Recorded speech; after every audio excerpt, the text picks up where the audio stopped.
Lord of peace and justice, we humbly come before you during this time of escalating geopolitical tensions in our part of the world.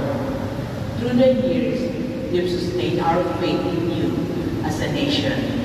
It is our faith in your divine providence that has made us survive the countless natural and human-caused calamity that have come our way from history as a people.